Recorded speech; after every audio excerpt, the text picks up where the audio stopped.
អញ្ចឹងហើយបានជា pass up ឯងប៉ាមិនមែនជឿលើទ្រឹស្ដីរំពាត់បង្កើតកូនល្អទេអីហឹសត្រូវចិត្តខ្ញុំតែម្ដង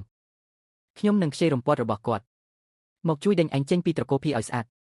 ឪពុកឯងពិតជាគួរឲ្យអាណិតណាស់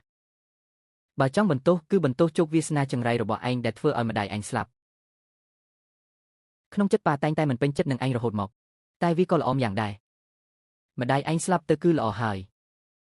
ហាបើមិនអញ្ចឹងទេទ្រព្យសម្បត្តិមហាសាលទាំងនោះតើអាចធ្លាក់មកដល់ដៃពួកយើងពីរនាក់ម្ដាយកូនបានយ៉ាងម៉េចទៅលោកតៃកុងធ្វើស្អីនឹងអើយលោកភីអើយមកមើលឲ្យលឿនមកជាវហៅនេះបង្ខំទាលុយពីខ្ញុំថាចង់យកទៅលេងភាគហ៊ុនដល់ពេលខ្ញុំមិនអោយគាត់ក៏វីកំតិចផាំងផ្កានិងដើមឈើអស់ពុកបងប្រុសស្មានថាខ្ញុំនិងម៉ាក់ចង់បោកយកលុយគាត់ប៉ុន្តែតាមពិតខ្ញុំគ្រាន់តែចង់ឲ្យគ្រួសារយើងរស់នៅសុខសប្បាយនិងមានសុខភាពល្អ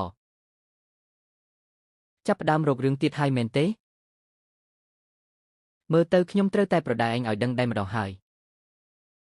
យ៉ាងណាក៏ដោយលោកមិនដែលជួខ្ញុំឡើយអាហា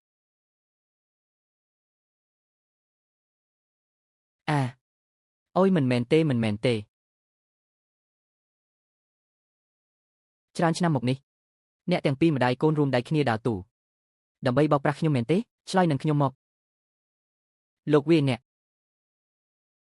កឃើញហើយមែនទេប្រហែលជាខកចិត្តណាស់មែនទេបើគ្មានរឿងចៃដន្យថ្ងៃនេះទេខ្ញុំច្បាស់ជាមិនដឹងឡើយថាត្រូវអ្នកទាំងពីរម្ដាយកូនប្រើល្បិចបោកប្រាស់យូរប៉ុណ្ណាហើយហើយអ្វីធ្វើបែបនេះដាក់កូនប្រុសខ្ញុំ